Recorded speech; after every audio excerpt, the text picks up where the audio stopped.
is up? Ladies and gentlemen, boys and girls, welcome to the DotPro. Really excited to be here once again, and of course at a pretty awesome time. This is somewhat of a special show, you could say. This is our second episode of the week.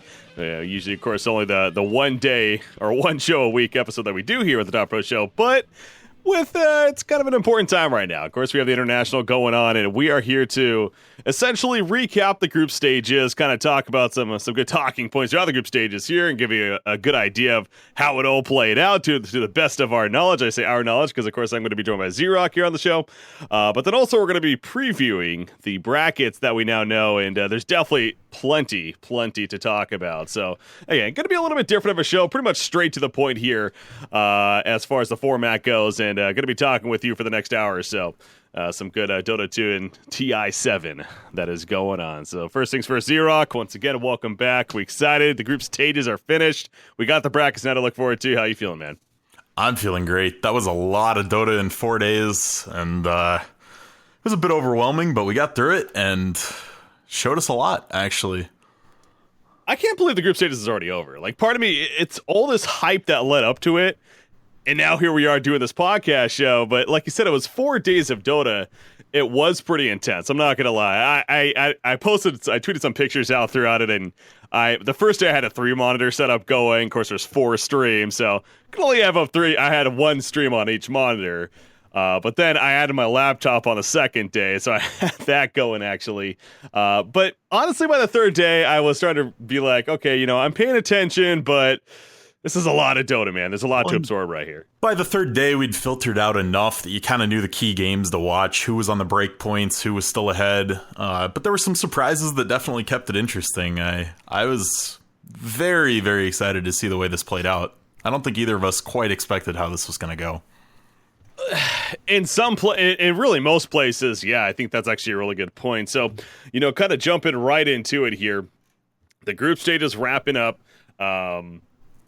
I don't want to go through every single team necessarily, and how it all finished out. But let's do it this way. What was the most expected results? Like, what did we kind of expect going forward? EG got through the bracket, and Liquid got through the bracket. I think we both called that in the beginning, that they should have a pretty clean time. Same thing with Virtus.pro and Newbie. So, I mean, the invited teams, I think every invited team made it through aside from OG. Yeah, that's so as far as expected goes, pretty much that. Now, I will say for Group B, personally, I did have Virtus.pro on top, maybe OG, but I think we kind of both lean towards Virtus.pro. They finished 10-6 in that third place spot, so it's obviously, as you mentioned, they're still one of the winners, and that's what really matters in the end. But yeah, they didn't necessarily get first place. The team that got first place, though, in Group B was LFY, one of the two LG teams, and they were arguably the biggest surprise, positive or negative, from the event, no doubt. So yeah, let's talk about that for a second. Let's talk about LFY here, finishing on top of Group B. This was a team, they were the last standing undefeated team, and I think their first loss didn't come until they were 12-0 at one point. They were, I'm looking back at the after-day recaps. They were 12-0 at a point. Their first loss came on day 3, and then they ended up losing that second game to actually was OG on the final day right there. Yeah. As well. But, oh my God. I mean, we expected something out of this team, but I don't know about 12-0 into 14-2 first place seed. No, this was a team in the podcast I mentioned I had a glimmer of hope for. I thought everyone was ragging on Afu way too hard, that he was hurting the team. He wasn't quite doing the work that a lot of the other supports were doing on some of the other teams. But I've had faith in this man on this roster. This is the one guy I thought was actually a standout player to me. And some of the ways he plays the game is so different from people. And man, that guy did work this whole tournament. If he got Earthshaker, I don't think they lost a game. God, now you got me interested. I should have had my Dota buff ready to go now. But no, Afu, he was a player name that I constantly heard popping up whenever LFY was on the stream. And as you mentioned, Earthshaker especially, which, by the way, in general was, I want to say, the most popular hero, which I had predicted. I'm just saying. I called it. So I guess we both called it there, as far as the top pick. So maybe not that crazy, but as I'm kind of pulling up the stats right now to 100% be sure. But Afu,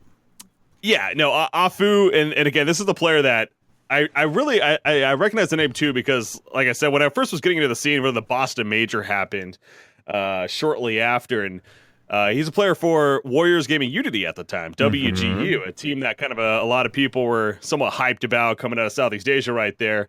But and he was a linchpin in that team in making their deep runs because they had some very surprising tourney results. Coming out of that very tough at the time Southeast Asian region. That was the kind of the premium era for Team Faceless back then too. So stiff competition, and I thought he was a key player in that, and he really stepped up in these qualifiers. Yeah, the team kind of ultimately, broke apart right there. But as we see here, of course, he ended up with LFY, which it's kind of one of these cases like, an outsider coming into a Chinese team. That doesn't happen too often, but both Afu and then Ajit was another player, of course, from that team. He ended up on Fnatic. We'll get to them later on. I'm sure you're not happy, but sticking LFY right here. Afu stepping in that 4 spot. Of course, the overall roster wasn't just Afu by any means. Arguably the MVP of the team as well as the group stages, no doubt. But Monet, Super, Inflame, and DDC all across the board. This was a team that really came to play here in the group stages, and they showed again their first loss not even coming to day 3 now. Interesting enough, it came against DC. They were actually 13-1 at the time when they, or 13-0, excuse me, when they lost to DC in the second game of that series. So I believe they did have first place clinched at that point, to be fair, but I don't want to take away from DC either. Obviously that's still a big victory for them to get against LFY there. Yeah, it was definitely an unexpected victory. DC was looking pretty rough at the start of this and kind of came through and really showed that they've got some gumption left in them. I was impressed by their little run at the end there for sure. In all honesty, I also have to give props as far as a surprise. Infamous taking 5 games off this group was extremely impressive to me. Like you're talking a team that had almost no expectations coming into it, and they 2-0'd IGV. They split a series with Secret. They lost to the premium teams. They lost to Liquid. They lost to TNC. They lost to... They struggled against the best of the best, but they held their own, and they're still in the tourney. Yeah, I know you brought up a great point when we were previewing them, and, I was very adamant that they were going to be the last place team. It just... being South America, unfortunately, I still feel like the region as a whole, trying to get, on par with these other regions, especially at a major like this. I think we even felt like that to an extent that they were very likely going to be that last place team. But yeah, you did make the point that day 1 could get off to a good start because their matchups, and lo and behold, they did. They did split against Secret, which honestly was a little surprising to me. I remember watching that series and even that game too. They ended up, they ran behind the anti-mage, it looks like, yeah. Of Ben just playing it there, of course, and we're able to split the series. They then split the series later on that day against Empire. Yeah, day 1 was huge for them. Essentially, that was all they needed to move forward. they got their 2 wins day 1, and with the way the groups fell, that was pretty much enough.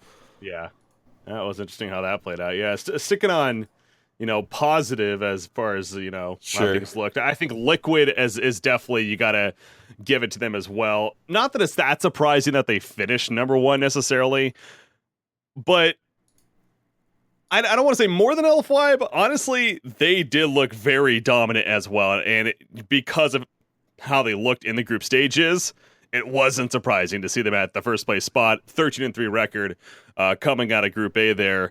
They did look like they were carrying that momentum that we talked about, of course, winning the Dream League event and just doing great overall in general. This is going to be a very scary team going into the main event now, with their way they played in the group stages. And they actually earned brownie points from me because they had some long games. Their very first day, they went 44 minutes and 52 minutes. They've always kind of been known as a tempo team. If they win early, they're going to win. And as the games draw on, they may tend to struggle. And so for them to win a couple of long games starting this out, that's huge brownie points for me going into the later stages of TI. Mm-hmm. So they finished 13-3 right there. Again, early on, they split the series against EG. Who were the losses to? They split the series against EG, they split against LGD, and they split against TNC. Go figure, those other 3 teams are all winner bracket teams, actually. Yep. Coming out of Group A. So, yeah, you look at that right there. That's just absurd with how they did there. So, and I think another mention for the more of the positive side, Team Empire. speaking along the lines of kind of like an infamous idea of we maybe, especially when we heard the news that Chappie wasn't going to be able to make it in the end, it was officially announced that Resolution was stepping in as the actual fifth member. They finished 6-10. Not too bad. If you look at their cross table, though, who they beat, it was pretty much what you would expect. They beat every other team in the lower bracket 1-1, and they beat Fnatic 2-0. So there's their 6 wins right there. They didn't touch a game against the top 4. I'm glad they did show some wins there. But I mean, they finished exactly how you'd expect a loser bracket team to finish. So it was good to see them win games with essentially a stand-in at TI, which is awful. It's really hard to do that, but it kind of fell about how I was expecting. They beat the worst teams and they lost the better teams. They also had the longest game of the group stages. That was that. I'm looking at it right here. 128 minutes. That's 2 hours and 8 minutes, guys. That is insane. No, there was a 2 hour 12-minute game at TI once. I was wondering if that was the new record. Yep. Okay, so it just about broke the record, basically at it. But I was actually just thinking too, weren't they the team that had that stupid long series in the regional qualifiers as well? It was against like Vega Squadron, I want to say. It honestly, I think it might have been them. Now that I'm like, I want to look at Dota Buff here. Well, as you keep talking, I'll look quick. Okay, so you look up for that. But again, in that game alone, that was actually against IG Vitality there on day 3 in the group stages. They ended up losing that game in the end. They were ahead for a lot of that game, though. To be fair, and in fact, I'm even looking at the graph right here. Between the 42-minute mark and the hour and 44-minute mark, they were anywhere from 10,000 to 25,000 net worth ahead. And then post an hour and 44 minutes is when IGV started pulling ahead and then eventually won the game in the end. IGV had, mainly because they had a Drow Invoker being played by Paparazzi Sakata, but then they happen to have dogfights playing Weaver as a support. Mm-hmm. And when that happens, so they essentially had a tri-core with a Drow lineup going up against a Viper anti-mage lineup on the side of Empire. Yeah, just awkward lineups that if the Drow lineup doesn't smash every building in about 25 minutes, the game's going to go forever. I mean, what do you do against that? It's just so bizarre. I was very curious to see how Drow played out in this tournament, and I think it showed it is pickable, but it's not necessarily strong right now. Mm-hmm. It was 2 hours 20 minutes against Vega in the semifinals. That's right. That's nuts. Yeah. This team knows how to grind, apparently. And that means a lot because I will say from experience, TI main stage games tend to have a higher average game length than a lot of other tournaments. Teams tend to give each other a little more respect. They don't want to take the risks a lot of the times that'll close a game out or lose it for you. And we see quite a few games hit that 50-60 minute mark where you're talking 6 items buyback. Not that many 2 hour long games, but there's a lot of merit in teams that have more experience playing anything over about 45 minutes. Yeah. All right. So anyone else as far as the positive goes? No, we're getting into ugly here. There was some bad stuff.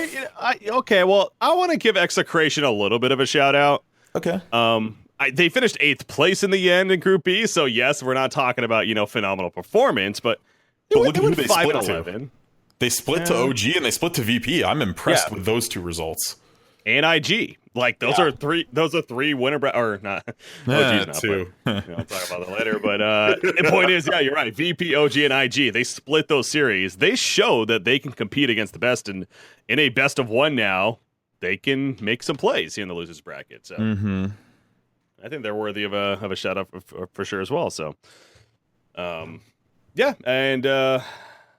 okay though. That starts leading us into the disappointing / maybe what we expected kind of results. The less heartbreaking disappointment, but kind of unexpected. OG didn't make upper bracket. I think that has to be said first and foremost. Yeah. A lot of expectations on this team. A lot of people thinking maybe this just. They can't win a TI. They can't do well at TI. It's just going to be how it goes. They were only 1 game shy of making it to the upper bracket. They finished 9-7, and I believe they ate a loss in their last series of the day. I'd have to double check. They split. Yep. Because it came down to that. Yeah. Yep. Had they 2-0'd that, then they would have moved forward. Instead, they will be playing in the death bracket, the losers bracket, going straight in. So maybe we'll see an EG type run from them out of the lower bracket. Maybe their run will end soon. But it's brutal, man. We're going to be previewing the brackets a little bit later on too, but just a quick peek at that. They play Infamous in their very first game in a best of one. That's Team Secret, anyone? They should be talking to Team Secret right now and be like, guys, how do we win this game? What do we learn from your mistakes? I guess is what I was getting at there. Because as we've seen, anything could happen, especially in this format. Yeah, South American teams incredibly dangerous in a best of one. If they come out fast and they run over you, or they pick some hyper greedy tricore and you just don't end the game fast enough, there's a couple win conditions now. I do have to say that was cool to see out of Infamous. That anti-mage game that they did end up winning, totally not what I would have expected out of a South American draft. They had an LC offlane, very not standard pick for South America. So that showed some longevity in them, and it's going to make it harder to scout them. I'm really curious to see how that one game goes. So yeah, you got OG there again. They finished in 5th place. We're possibly gonna like we even talked about in the preview. This is a team that I wasn't expecting to necessarily get first place in the groups. Wanted to dominate. I'm a little surprised to see them in the losers bracket from the beginning for sure. But this isn't the most surprising thing ever necessarily. Yeah. Now going into, again, continuing further down the track here as far as some negative results, a little bit light here. We got Team Secret, finishing 7-9. Again, they finished 5th place themselves, actually, up in Group A over there.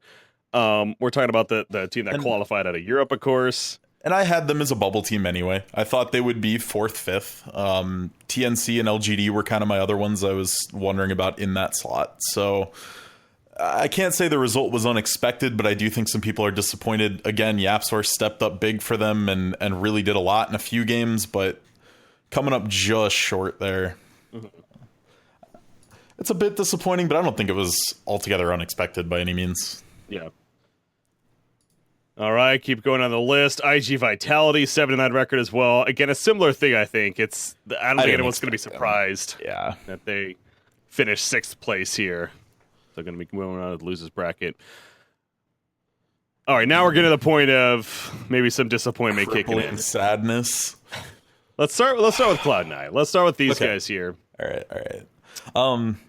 I expected a little more out of C9. The games they lost bad. They got outmaneuvered around the map. They'd even have a gold lead sometimes going into 10 to 20 minutes, and then they just give up a Roshan or give up 2 towers. They just seemed like they were really struggling to stay ahead in the macro game. Like Dota, we don't talk enough about micro and macro, about map control and taking objectives uncontested, how to set that up. And they got schooled in that in the group stage. Mm-hmm. Like their movements around the map, their choices in specific fights, it looked rough. It looked really rough.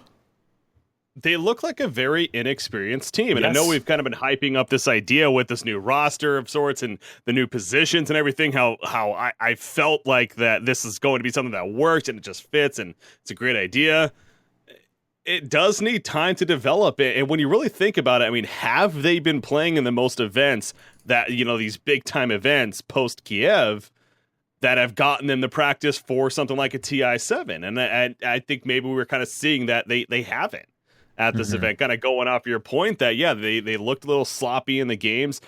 Their drafts you have the Eternal Envy special of he gets some funky hero sometimes, but then also on top of that, he'll do, like, I remember the one game, he built a pipe on Drow Ranger. And it's just that's an Eternal Envy special, right? It's like, we shouldn't be surprised because of CE, but at the same time, you still kind of, you have your hands in your head like, what are you doing? You just, if it works, it's like, sweet, that was cool. But then when it doesn't, you kind of sit there going, huh? Yeah. What did you do that for? It doesn't make sense to me. And I think the biggest letdown for me with Cloud9 was Fada, because Fada crushed their qualifier. He was single-handedly carrying games for them, most notably on Queen of Pain. And I was watching their game specifically from his player perspective, trying to figure out if he was just playing less aggressive or what his issue was and why he wasn't having the same impact. And he was playing just as aggressive. It just wasn't working. He was getting punished so much harder. He was forcing them into some really clunky and awkward fights by just blinking in and screaming.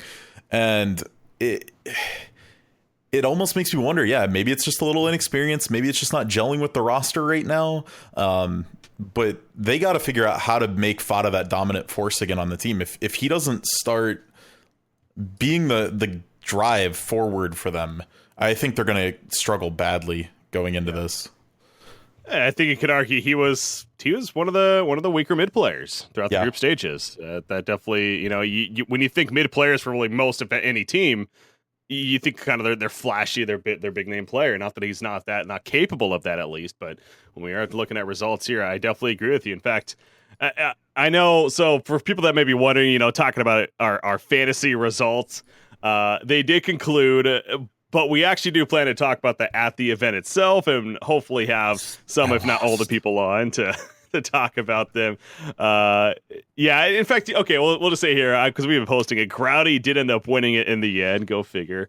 That's right. I had my one seed at least. I want to point that out. So you picked the other team that would get first place. Yep. Congratulations. I bet that feels great.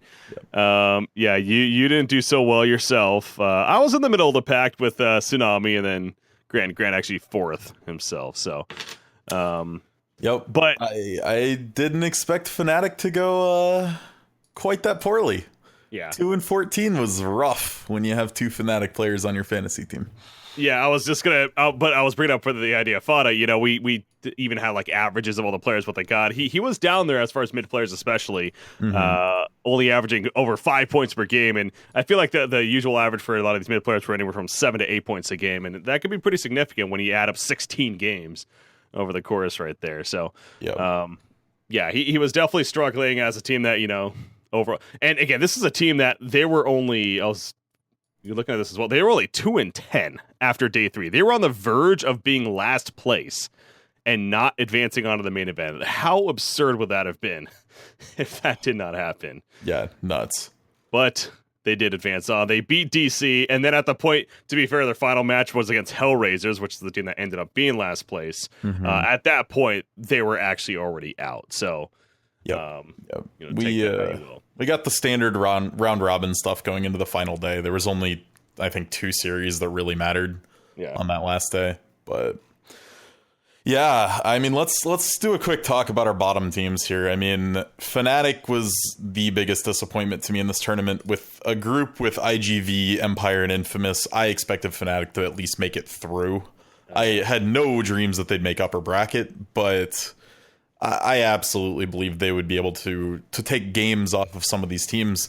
And I think they had the lowest average game time, too. Like, a lot of their games were 15, 20-minute GGs. Including their final series, which at the point they knew, but still. Yep. Yeah, they got 15-minute GG by EG at the very end. I mean, they knew that they were last place at that point, but yeah. They had a 20-minute game against Secret. I mean, it was rough. Yeah, who were their only wins? It was against... they split IGV. And then Infamous. Yeah. Split against Infamous as well. Yeah. They were, I think Cloud9's up there as well as far as the most disappointing team overall for sure. But I think Fnatic, and especially more so because they did end up finishing that last place spot. Because I'm with you. This is, coming second out of Southeast Asia, a region that got 3 qualifiers, and, being somebody that casted a lot of the region qualifiers myself for TI7 there, I got to see a lot of these guys, a lot of these Southeast Asian teams in general, and they looked hot. They looked good. And it just not translate for whatever reason here at the group stages. I mean, that's bound to happen. I mean, some team has to finish on the bottom, but there's a difference between being that team that finishes 2-14 in the end, and also just not playing well at all. Because like you're getting at, they just looked flat. They were no doubt one of the flattest teams at the event. And any matchup they were in, they just felt like that. Yeah, I'm going through their games, man, and there's no their average game time was about 28, 29 minutes. Yeah, that's absurd. And they were like loss after loss after loss. It was so painful. No one gelled at all on that team. Their rotations got punished every time. They never had tempo of a game. It was brutal to watch. Yeah. So disappointing results for them, but again, some team had to finish on the bottom there. So they did for Group A. Then you got Group B. Again, I don't think anyone's surprised by this one, however. Hellraisers finishing on the bottom there. I mean, check the tape. I'm pretty sure Breaky was pretty confident they would make it through. I was confident that they could have been they were a wild card team, okay? That they were a team that had potential to make some upsets and have a splash. I think you were pretty I said that they would move on. Gonna bomb out of this group stage in this group. Yeah, I did think it would be Execration. Yeah. And in all honesty, I figured this. This was exactly what I thought. The Southeast Asian teams at least have a strong scene that they're scrimming against. They have a lot of good teams in the region that are at least okay. I think where Hellraiser's position was, they don't have enough experience against great teams. Mm-hmm. And I think that showed badly.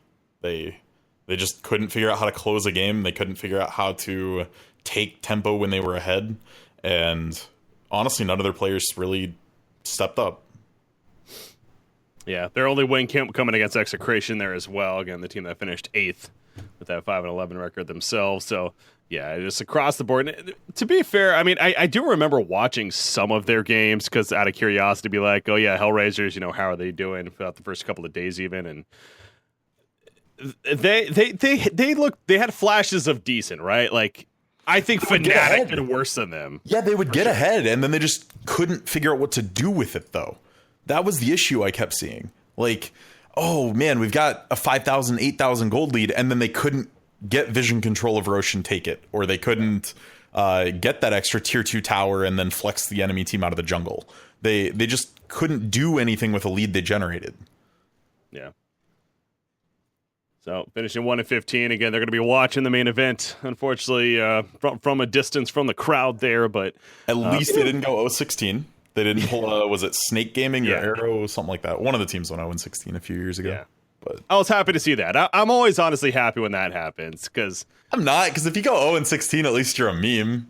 Oh, God. Like, then you gotta just be a joke, right? But yeah. Anyway. But see, if it was a team that I didn't care about, then sure. But again, I like these guys. We had 3-3 on the show. He's like, this is one of these teams where...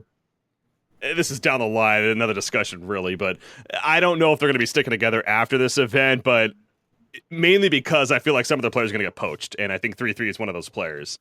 I think it depends on Hellraisers, like, not the team, the org. If the org is willing to salary them up and pay them enough to make this worth it, I could see them sticking together. That's a trend I want to see make it to Dota. Like, CSGO is great that way. Virtus Pro is never changing their roster. Like... They get so much money in CSGO that they've been together 5 years now. That's unheard of in esports. And all it takes is the right org with the right contract and the right amount of money. So I don't think Hellraisers is necessarily going to be the first team to show that they're going to do that. But I think that's going to be the determinant for a lot of the roster moves going forward. Yeah. What's one team we really haven't talked about? I guess DC we didn't really talk about too much yet. Yeah. Because I think they're kind of that neutral team. Like, they did how we thought they would, right? Yeah. It's really is what it comes down to. They 2-0'd Hellraisers and Execration. They split against LFY, actually. Yeah, they would split on LFY. Yep. So they actually had some decent results there, 0-2 against everyone else. But again, overall 6-10 record, finishing in a 7th place spot. It's we never got to see Meepo. In fact, did we get to see Meepo at all? I don't believe so. I don't remember seeing it. My experience per minute is on the line. Well, everyone's last hit predictions that didn't pick Anti-Mage is screwed just because of that one super long game. Almost 2,000 last hits. I doubt that's getting beat. No, that's definitely not getting beat. I mean, who knows, right? The main event, team's grinding it out. I guess it could happen. But, we saw, what was it, 106 heroes. There's only...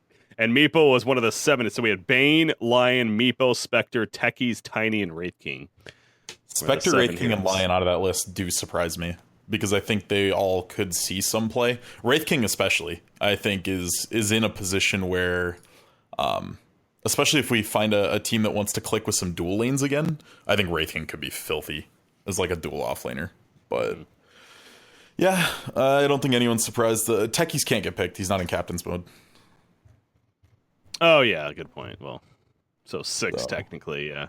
Yep. Yeah, so, but I was getting at, of course, with DC, we didn't get to see the Abed Meepo, let alone Meepo in general.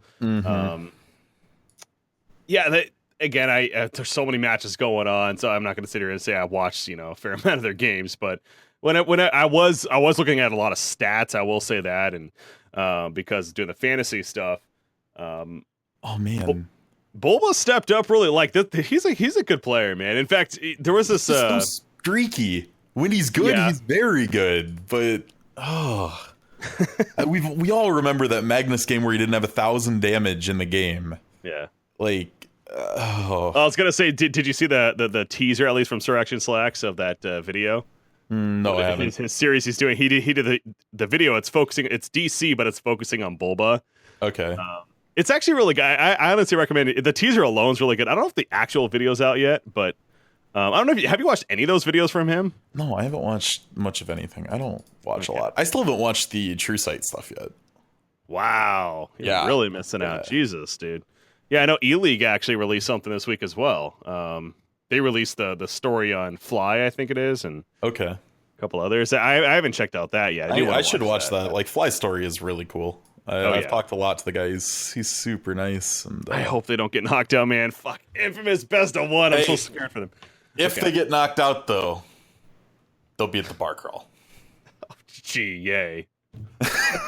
Yo, the exciting right there. Yeah, no one hopes for it, but I mean, silver linings or something. That's what happened last time, so hopefully not again. But we're kind of talking about heroes already, so let's just stay on that topic here now with the group stages. Interesting stats, from the group stages I think are kind of worthy of going over as I'm glancing through Dota Buff here. The most picked hero was Earthshaker. We did talk about that. It was close though. Sand King was Earthshaker had 53, Sand King was 52, and Puck was 51. So the Puck surprises me the most out of this list. Sand King and Earthshaker we did see flexed. We saw 4 rolls, we saw 3 rolls. I think we saw 1 mid Earthshaker. So it can get picked in multiple rolls, and it doesn't really warrant a ban. So I wasn't surprised by those, but Puck being that high, that's a dominant mid laner then at this point in the meta. Yeah, mid, off lane, obviously in some cases, and even that we did see Crit play it once. I want to say support for EG as we kind of talked about going into this event, and I think teams started banning Puck against EG for that reason because they especially have shown they can run it even through rolls, let alone 2. So true. So Puck being on the top right there. The 4 positions in general, obviously you kind of go down the line. There are, Nyx Assassin was another big hot topic one, and for good reason. He actually had the highest win percentage out of, heroes that really had over 10 games, I want to say, plus. He had basically a 80% win percentage with 39 games. I mean, that's absurd. He was the 5th most played hero with an 80% win percentage. That should never happen. Yeah. No. That's like, how does that hero keep getting picked? I don't know, man. Teams just they cling to something.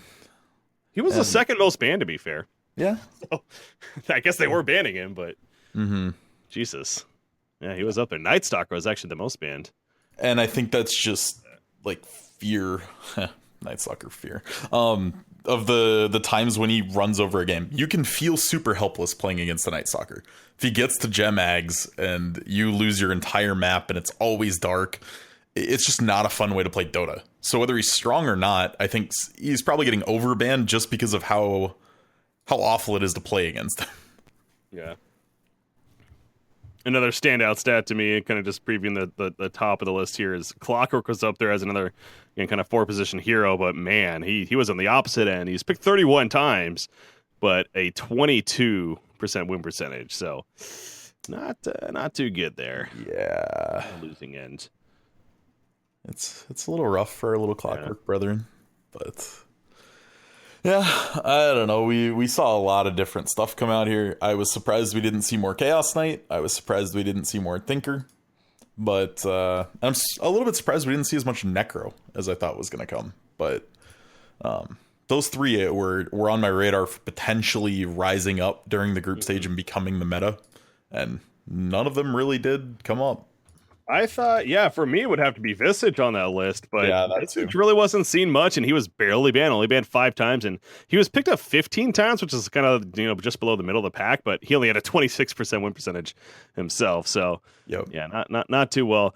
But there were a couple of heroes that were picked up that were a little surprising to me, and I know to a lot of people, that more on the support side. We saw Lich. We saw a bit of Lich, especially early LFY on. ran with Lich. I mean, Yeah. they were first picking it and winning games. So, yep, that may be the new overlord for the support picks. I definitely agree. That was super surprising to me.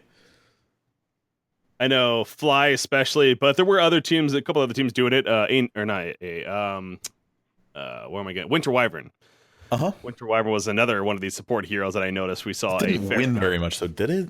It was 73%. Oh, It's wow, only seen okay. 15 times, but to be fair, again, OG played it a lot. So True. But again, they only finished 9-7, so that really doesn't. I know. mean much. I can distinctly remember 2 games I watched it and it lost. But yeah, I don't know what to think about Wyvern because it's like the epitome of a high risk, high reward hero, right?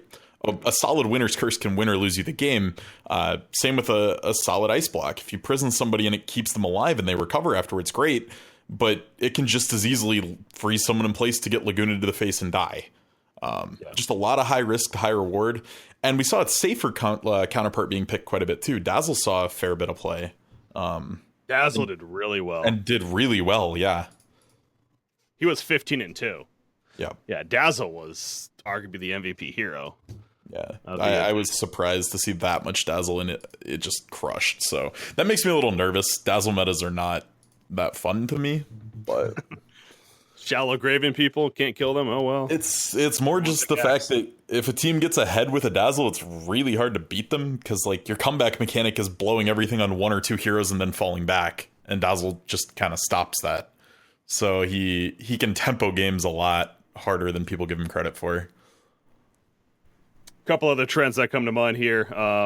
Phantom Lancer was quite the popular hero. 22 games. That's top 10, no, top 15 there.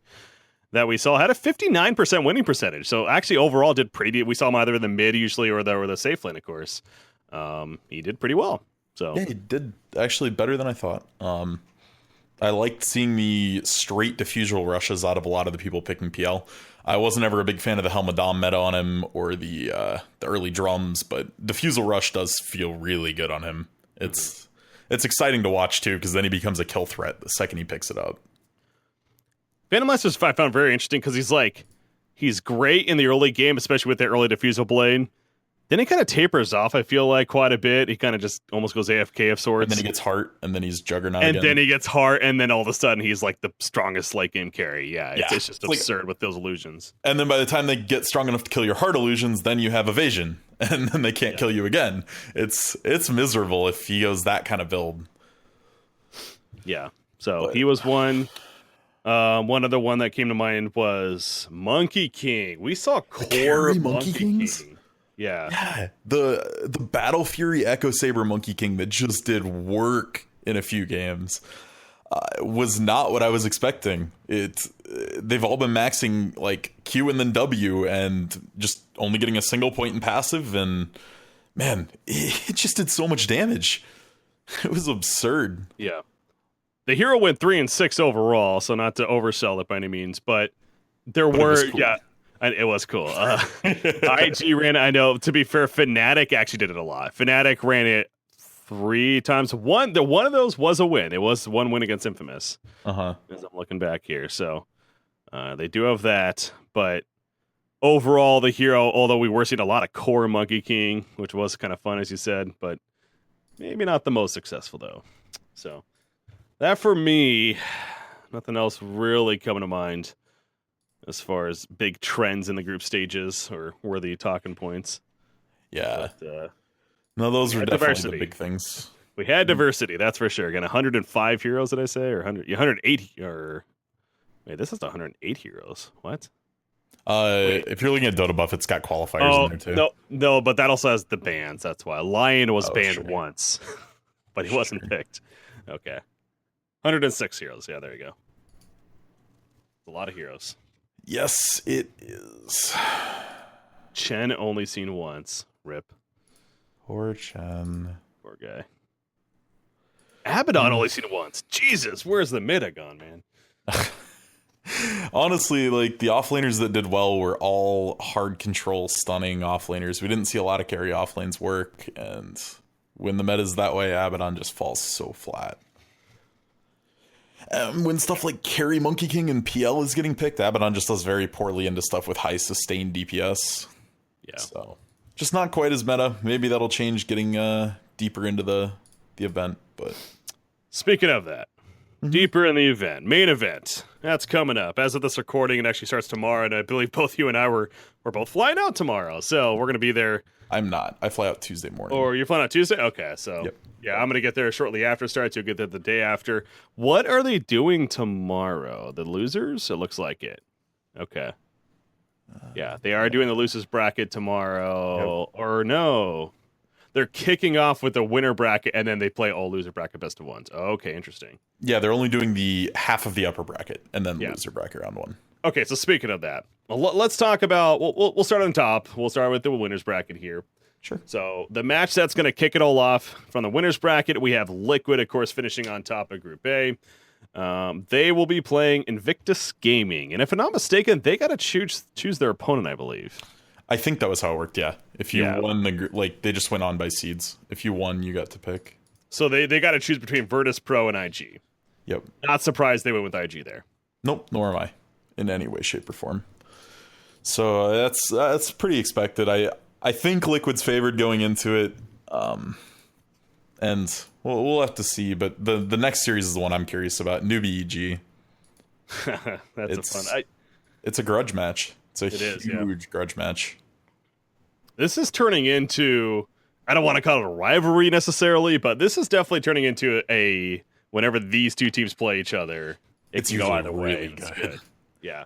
Yeah. I'm definitely excited to see it. EG overall pretty good showing in the group stage, but they just have this weird thing against Chinese teams sometimes where if it seems like a lot of it's on drafting. If they're ahead in the drafting meta, the Chinese teams generally fall flat, but a lot of times Chinese teams are bringing these new different strats to TI, and EG is a team that kind of can get caught off guard. So I'm excited to see that series. I have no clue who's going to win. I couldn't even predict that one. All right, well, let's do that here. So I don't know. We don't want to predict it all the way. Yeah, no, there's too many games. Too many games. Talking about other specific matchups, like the rest of the upper bracket, those are all pretty close too. LGDFY, just after the way they looked in groups, looking great, but TNC held their own in a really hard, I think top 4 in that group was insanely difficult. Yeah, LFY chose TNC over Evil Geniuses, by the way. Again, not surprised by that. Yeah, but I think, as I said from the very beginning, again, there's a reason why I drafted their certain players. Let's talk about the losers bracket games, and we can do a little prediction on those because the team that loses it's out. So that's decidable right there. Yeah, so LFY versus TNC, and then LGD versus Virtus Pro is the last one, just to clarify on how this looks. So yeah, that's how the winners set up. Again, the top 4 of each group going to the winners there. Okay, so now the losers. We'll start with the top one: Team Secret versus Execration. Yeah, this is going to be a test. This is Execration's litmus test. Secret is like on the fringe of being, I'd say, a top 8 team, top 5, top 8 team, T1. And if Execration can beat them, it's really going to cement their position as an actual contender. But I think the edge definitely goes to Secret. Yeah, no, it has to be Secret, the favored, but God, it's just, this is going to be like this for all of these series, but best of one, you never know. And I think we did, I guess, to an extent, we undersold Execration. At least I definitely did. Again, I remember even watching them in the Southeast Asian region qualifiers, and yes, they qualified, but I did always feel like they were a team that, barely squeaked in, and they did.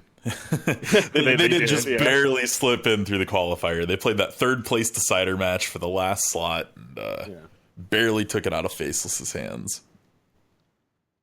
Want to see what did Execration run a fair amount of? Their games, but honestly, there wasn't a ton of anything that felt like signature to me. They were definitely a reason Lifestealers' win rate went down. Yeah, I saw that in a few of their games and struggled. let's see. They played a lot of Sand King, like everyone did. They picked Necro nothing a really. couple times. Nothing. They picked Necro 3 times in total. Yeah, 1 and 2 with that hero. So nothing really standing out in their top picks here.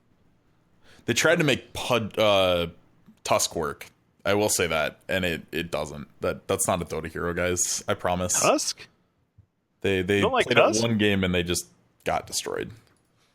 I feel like we saw a couple of games at Tusk in general, and he actually did decent up from what I don't remember. think Tusk is good. It's like you could do the same thing with any other roamer and it would be better. Yeah. But yeah, I don't know.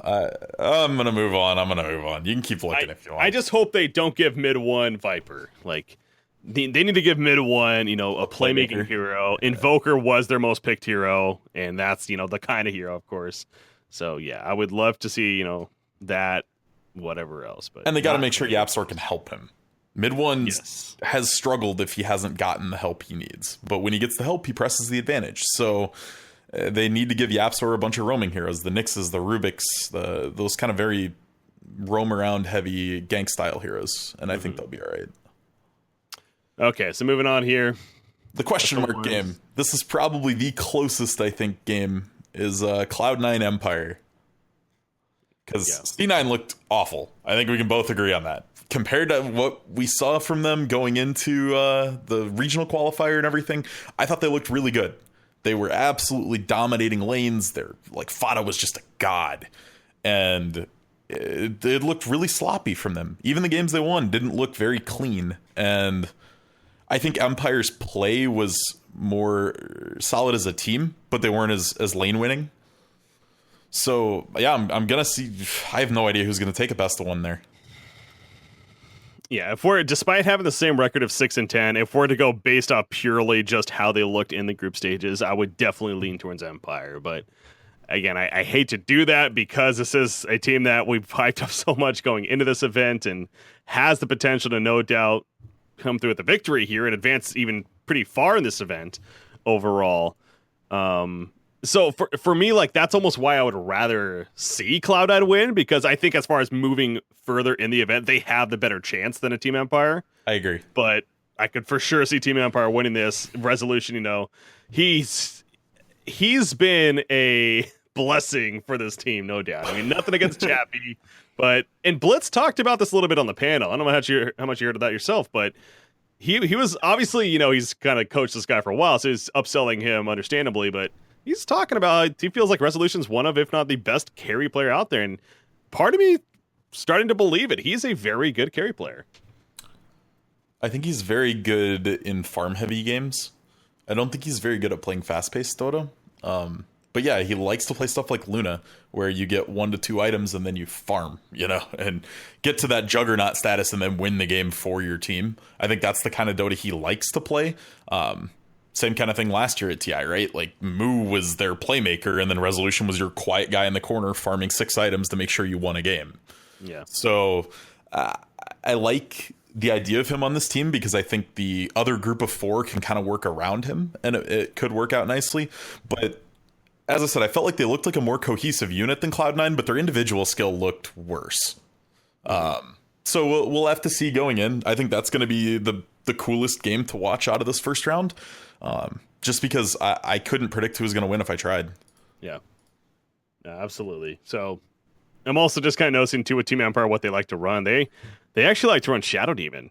Shadow Demon was one of their most picked heroes, and he's just got a cool new cosmetic. Oh, does he? Yeah, the new Trove Carafe. He gets this mask thing. It's creepy looking. Sick. Let's see if they bust that out. He was 3-1 for them. Yep. In the group stages there, so. And it pairs really well with the Luna that Rezo likes to play. So. Yep, that's true. All right, we've already talked about this one a little bit, but to go further into it, OG Infamous. I don't even want to talk about it. I'm going to say one line, OG's favored, but Infamous could take it. Legitimately has probably a 30% chance to take that game. Well, what else is there, right? OG scared me, man, in the group stages. I think they're up there with. They looked really good a lot of the time, to be fair, but man, there were some games where you're just what was it? No-Till had the one game where he went 220 on Pugna, mid-Pugna. And to be fair, that was kind of the way their draft was going to work. The Pugna was going to feed, but they didn't really give themselves a win condition outside of get to towers and press Nether Blast, and then they struggled so much to get to towers. Yeah. This one hurts for me, because as much as it would be fun to see Infamous make a run, this is the one team I'm pissed that they're playing, because not only do I have OG winning it all, obviously, but I love these guys. This is the team I'm rooting for just as a fan in general, Fly No-Tail especially being on the team. So and there were parts of me too that, and I never really say this, but I was a little disappointed by Fly even in his play sometimes. Jerax was kind of the bigger letdown for me. I saw a lot of times he would roam middle, and you're just expecting big things out of him, like always, right? It's almost expected. Like, oh, Jerax is going mid, that'll be a kill. And then it'd get turned, and they'd go 0 for 1 or 0 for 2. And all of a sudden, now their lanes look awful. And yeah, there's just some weird performances out of these players that we've come to expect great things out of them, and then they just struggle. They need to get PL. They're 4-1 with that hero. It's their most picked hero. I think the heartbreaker game for me most out of OG was that second game against VP where they had that carry Morphling. And he was so far ahead of everyone else in net worth. He was top of the charts. And then it was 5 VP players. Yeah. And then the last four of OG. And it was just so rough to watch them bleed that out, but try. And the Morph's giving them this glimmer of hope. And I don't know. I will say, I know they probably aren't going to listen to this, but they just need to make sure they draft a backup plan. You can't go all in on a strat against somebody like Infamous, because if you get mowed down and you have to change the way you play the game, you have to be able to do that. If you get ran at as 5 at 6 minutes, you need some sort of counter push. Honestly, if they can get on an Invoker, I think their win percentage jumps to 85-90% against Infamous. Because it's super flexible. It can stall a game out. I really think that's the linchpin of their draft against Infamous. Yeah. Get Dazzle for Fly. Sure. Invoker in the hands of Ana. You get No-Tail on an actual carry. None of this core Pugna stuff right now. I understand it in some games, but it's a pocket pick that can take one game off a best of 3. It's not something you jam every game. That's a hero we didn't really touch on when we were talking about heroes there, but we probably should have. That was an interesting hero, because he started 6-0 in the event, and then he finished 7-9 or something like that. Mm-hmm. He went horrible the rest of the way. Yeah, so, people kind of figured him out. Yep, it was rough. OG did win their one Alchemist game, so Alchemist strat's still alive, sort of. Wait, OG played it 3 times though, from what I'm looking at. So they went 1-2. Okay, with Alchemist. Yeah, no, they went 1-2 with that, or they went 2-3. They lost their Execration game with it. Yeah. I didn't actually watch that game. They did pick up Alchemist a couple times, though. Okay. So yeah, we got that matchup. The last one's kind of another question mark game. We've got IGV versus Digital Chaos. Yeah. Both teams just seemed kind of okay. I didn't see anything that super excited me out of either team. I didn't see anything that just said this team looks terrible. Yeah, I'm the same way here. No, this is the closest one overall, I think, and just, again, we're saying this, I understand, for everyone, I guess, but anything can happen, right? It can go either way. DC, they did have some impressive, some flashy moments. IG Vitality did as well. I'm kind of looking at their individual results. IG Vitality, they split against a lot of teams. They went 2-0 against LGD even. I mean, that's another China team, to be fair, so you gotta take that with a grain of salt, but still, they show that they can, beat some of the best. DC, as we talked about, did as well. So this is, I don't know. I mean, who do you give it to? Yeah, that's a great question. And you got to wonder, because not only did you mention DC hasn't picked Meepo in this tournament, it got through picks and bans a lot for them. It didn't get banned in very many of their games. Is the best of 1 at TI when they busted out? With the crowd there? What's that? What are we talking about? Meepo. Oh, the Meepo. Yeah. Yeah, is this the time? Is your back's against the wall, you've got one game to make your decision of how you're going to play this. If it doesn't get banned, you bust it out. It has to be, in my opinion. Abed is showing time and time again. I still remember a flashback to was the Kiev Major. They beat the two teams included Complexity because they decided not to ban Meepo and they ended up drafting it. And then Abed's like, all right, cool, I get Meepo, my best hero by far. Yeah, because like VP just straight up ignored it in the picks and bans. They would have handed it to DC if they wanted it. Most of the other teams banned it second phase or third phase, but honestly, that, as you said, he's shown against the best teams in the world he can still make that a viable competitive hero. I think IG Vitality's banning that here. Like, there's no way that IG Vitality, that I can't see that. But yes, to answer your question, if they leave that hero open, then they absolutely pick up Meepo. Yeah, I don't even care what the lineup is on the other side. Mm-hmm. Abed's just too good of a player not to get him that takeover hero that he's known for playing. Well, he's shown he can basically win the game single-handedly on it too, because then you can draft greedy. Like, then you can pick a farming carry that's gonna just rice constantly, and try to be your backup win con if like a Lycan was really popular this event. He'd have good synergy with the Meepo himself. So sure, I would like to see something like a Faceless Void too, where he can just go chrono 2 people off on the side while Abed runs train on the other 3. There's options there for sure, but yeah, I'm excited. We're gonna have all 4 of the losers bracket games will be tomorrow, so we're gonna have 10 games of Dota potentially. 2 best of 3s in the winner bracket, and then all 4 of the loser games. So expect stuff like IGVDC, the last series of the day. That could be an 11 o'clock midnight game. I'm fine with that. Like I said, I get in Seattle tomorrow morning, so long day. That'll be just fine with me. Well, I think that was pretty much what we had to go through. I do also want to just say, for everyone curious, as far as setup events for TI, DotPro as well as Reddit are doing a meetup at GameWorks. It's going to be starting as soon as games are done on Wednesday. It is open to anyone that would like to show up. Wait, is it Thursday or Wednesday? Thursday. You're right. It is Thursday, yeah. Yep. It was originally going to be Wednesday. That's what I had it on my calendar as. Then we changed. My bad.